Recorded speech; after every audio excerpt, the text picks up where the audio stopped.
Assalamualaikum warahmatullahi wabarakatuh. Asyhadu an la ilaha illallah wa asyhadu anna Muhammadan abduhu wa rasuluhu, amma ba'du. Alhamdulillahirabbil alamin. Kita kembali bersama-sama bisa melaksanakan pembelajaran walau sekarang ini kita sedang melaksanakan pembelajaran dari rumah. Puji syukur kepada Allah Subhanahu wa taala atas berkat rahmatnya kita semua dalam keadaan sehat walafiat, dan tidak lupa kita haturkan salam salawat kepada Nabi besar junjungan kita Nabi Muhammad SAW. Apa kabar anak-anakku sekalian? Semoga selalu dalam keadaan sehat. Pada kesempatan kali ini pelajaran IPA, ilmu pengetahuan alam, kita akan berkenalan dengan bab pertama, yaitu perkembangbiakan tumbuhan dan hewan. Kita mengetahui bahwa setiap makhluk hidup membutuhkan kelestarian jenisnya atau agar jenisnya itu tetap bertahan. Nah, salah satu caranya adalah dengan berkembang biak. Dengan berkembang biak, semua makhluk hidup bisa mempertahankan jenisnya agar tetap banyak dan tidak punah. Nah, pada kesempatan kali ini kita akan membahas tentang perkembangbiakan tumbuhan. Perkembangbiakan tumbuhan itu dibagi menjadi dua. Itu yang pertama perkembangbiakan generatif dan perkembangbiakan vegetatif. Perkembangbiakan generatif itu melibatkan dua induk ya, induk jantan dan induk betina. Sedangkan perkembangbiakan vegetatif itu hanya melibatkan satu induk saja. Jadi tidak melibatkan induk jantan dan induk betina. Nah, ciri utama dari perkembangbiakan tumbuhan secara generatif adalah adanya bunga, buah, dan biji. Jadi kalau kita perhatikan mangga, rambutan, dan sebagainya, itu biasanya ada siklus tersebut, ada bunganya, ada buahnya. Nah, dari bunga sendiri ada bagian-bagiannya. Kita lihat di gambar ada beberapa bagian dari bunga ya. Yang pertama itu yang biasanya berwarna-warni itu mahkota. Yang biasanya di tengah-tengahnya itu ada kepala putik. Dan juga ada kepala sari ya. Di situ berisi serbuk sari menjadi alat perkembangbiakan jantan, sedangkan putik itu alat perkembangbiakan betina. Nah, di bawah mahkota itu terdapat kelopak. Kelopak ini fungsinya untuk menjaga mahkota ketika dia masih kuncup ya, agar tidak dirusak oleh serangga ataupun oleh gejala alam. Di dalam mahkota tersebut, di dalam kelopaknya itu ada bakal biji. Di bawah kelopak ada tangkai bunganya. Nah, untuk prosesnya sendiri, perkembangbiakan tumbuhan secara generatif itu sudah bisa kita lihat di gambar ya. Terjadi peleburan antara alat perkembangbiakan jantan dan alat perkembangbiakan betina. Alat perkembangbiakan betina yaitu di bagian putik, dan alat perkembangbiakan jantan ada di bagian kepala sari yang berisi serbuk sari biasanya ya. Jadi jika serbuk sari yang ada di kepala putik itu jatuh ke kepala sari itu jatuh ke dalam kepala putik, nanti di situ akan terjadi pembuahan. Nah, ketika terjadi peleburan atau pembuahan akan terbentuk zigot dan sel lembaga. Sel lembaga itu sama seperti ari-ari pada manusia ya. Jadi dia yang akan nanti membentuk daging buah biasanya. Nah, ketika sudah menjadi buah, biasanya ada yang dimakan oleh hewan, ada yang jatuh ke tanah gitu. Nanti bijinya itu akan tumbuh atau akan bertunas ya. Tunasnya akan berkembang menjadi tanaman muda. Tanaman muda itu akan berkembang menjadi tanaman dewasa, dan siklusnya nanti berputar kembali. Nah, selanjutnya kita akan membahas tentang jenis-jenis penyerbukan. Penyerbukan yang pertama adalah penyerbukan sendiri. Penyerbukan sendiri itu jika alat perkembangbiakan jantan yaitu serbuk sari jatuh kepada putik pada bunga itu sendiri.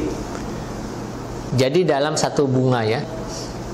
Kalau penyerbukan tetangga itu serbuk sari jatuh ke putik bunga yang ada di sebelahnya tapi masih dalam satu tanaman.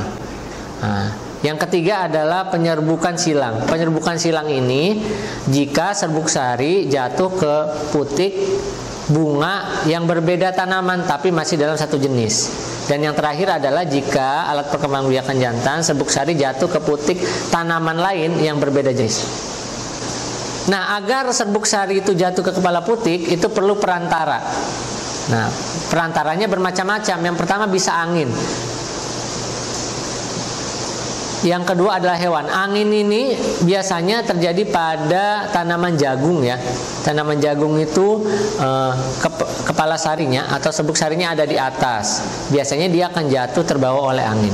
Kalau yang hewan itu biasanya pada tanaman-tanaman yang memiliki bunga yang indah atau menarik, jadi serangga bisa mendekat. Atau biasanya ada madunya ya. Salah satu contohnya itu kembang sepatu, bunga mawar gitu. Itu biasanya lewat perantara hewan. Ada juga melalui air. Melalui air ini biasanya adalah tumbuhan yang ada di dekat air atau tumbuhan yang memang hidup di dalam air. Nah, ada juga yang lewat bantuan manusia. Lewat bantuan manusia ini salah satu contohnya adalah vanili atau salak ya. Kenapa butuh bantuan manusia? Karena vanili itu tidak ada serangga di kita di Indonesia utamanya ya yang dapat membantu penyerbukan dia. Jadi dibantu kepala sarinya didekatkan dengan kepala putik. Jadi dibantu oleh manusia. Nah, kemudian tentang penyebaran biji. Jadi setelah terjadi pembuahan, setelah bakal biji berkembang menjadi buah, tentu saja siklus selanjutnya adalah biasanya buah itu kalau sudah matang terlepas dari induknya. Nah, ada beberapa perantara nih yang bisa membuat biji itu terlepas dari induknya. Yang pertama adalah gravitasi. Jadi dari posisinya berada di atas, tertarik gravitasi ke bawah. Contohnya adalah kelapa ya. Karena kelapa nggak mungkin dibantu oleh hewan ataupun angin ya, karena dia kelapa itu berat. Ada juga penyebaran bijinya oleh angin. Ini kalau kalian melihat di padang rumput itu biasanya ada tanaman-tanaman yang kena angin itu ada biji atau semacam bagian tumbuhannya yang terbawa angin. Nah, itu sebenarnya bijinya itu. Ciri-ciri bijinya biasanya ringan. Nah, salah satu contohnya adalah dandelion ya. Ada juga tumbuhan penyebaran bijinya melalui air. Ini biasanya tanaman yang ada di dekat-dekat sungai ataupun dekat-dekat dengan laut ya. Contohnya itu bakau. Bakau atau kelapa juga bisa penyebaran bijinya itu melalui air.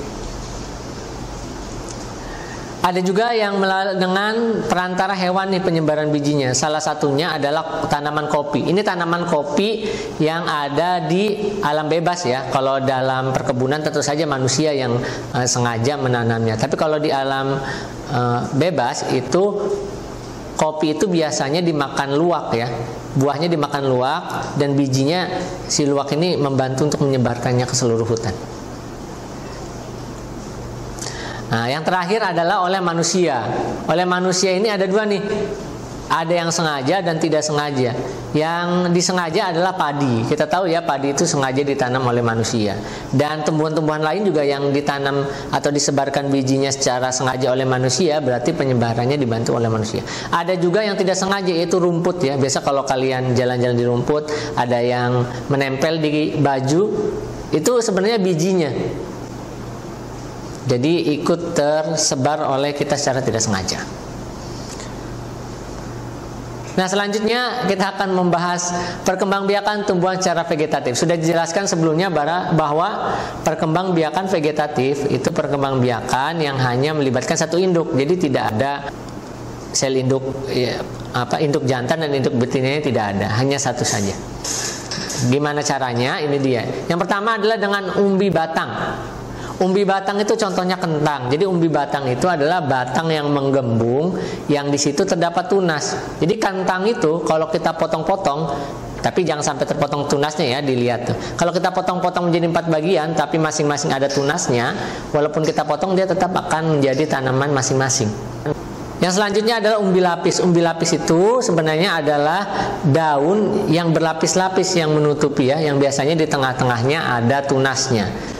Nah, karena berlapis-lapis itulah yang disebut umbi lapis. Jadi kalau kita ada bawang di rumah, kita pengen nanam walaupun tidak kelihatan ada daunnya, hanya ada bentuk bawangnya saja, itu sebenarnya bawangnya itu sudah bisa ditanam ya. Selanjutnya adalah umbi akar. Umbi akar ini adalah akar yang menjadi cadangan makanan. Contohnya adalah singkong ya. Akar tinggal ini adalah akar yang menjalar di atas atau di dalam permukaan tanah. Biasanya dia ciri-cirinya berbuku-buku dari setiap ujungnya. Biasanya dia keluar tunas. Contohnya itu pada jahe atau kunyit. Nah, selanjutnya adalah geragi. Geragi itu akar tinggal ya. Jadi dia semacam akar batang atau batang juga yang ada di permukaan tanah. Dari setiap pos-posnya itu dia akan keluar tunasnya. Contohnya adalah rumput teki. Dan terakhir adalah tunas. Tunas ini contohnya adalah pisang dan bambu ya. Nah, biasanya dia kalau tunas ini memang ada bagian-bagian tertentu dari pokoknya atau dari bawahnya, itu dia bertunas dari bawahnya tapi tidak dari atasnya. Yang selanjutnya adalah tunas adventif. Tunas adventif itu tunas yang tumbuh di sekeliling daun. Jadi kita bisa melihat di situ cocor bebek ya. Cocor bebek itu di sekeliling daunnya itu tertumbuh tunas. Nah, kalau kita ingin memisahkan tunas-tunas tersebut bisa. Jadi kita potong-potong, kita tanam lagi, itu nanti akan jadi individu yang baru. Nah, yang terakhir adalah spora. Spora ini mirip sama dengan biji ya, mirip dengan biji. Jadi tapi dia tidak melalui proses peleburan alat kelamin jantan dan betina, dia hanya sendiri saja. Tapi ketika jatuh di tempat yang cocok, dia akan menjadi tumbuhan atau individu baru. Contohnya adalah tanaman paku.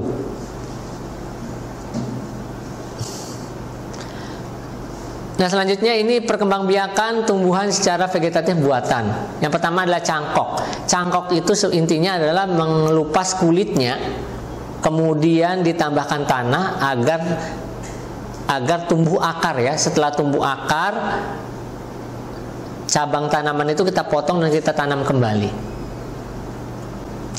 Yang kedua adalah okulasi. Okulasi itu adalah memotong tunas. Tunasnya kita potong, kita tempelkan pada tanaman yang lain. Nah, yang selanjutnya stek. Stek itu adalah memotong bagian dari tumbuhan. Biasanya batangnya ya, contohnya pada singkong. Jadi singkong itu kalau panjang kita bisa potong-potong, tapi ada beberapa ruas gitu kan. Nah, kita tanam, dia akan menjadi masing-masing tumbuhan yang baru. Ada juga menyambung. Menyambung ini jadi ada dua tanaman. Yang satu menjadi bagian akarnya, yang satu menjadi bagian tunasnya, kita sambung ya. Makanya disebutnya sambung. Yang terakhir adalah merunduk. Merunduk ini bagian tanaman yang cabangnya panjang, kita rundukkan, kita tumpuk dengan tanah, nanti dia akan keluar akar. Dan setelah berakar, kita bisa memotongnya untuk jadi tumbuh tanaman yang baru. Demikian materi dari Bapak. Terima kasih atas perhatiannya. Assalamualaikum warahmatullahi wabarakatuh.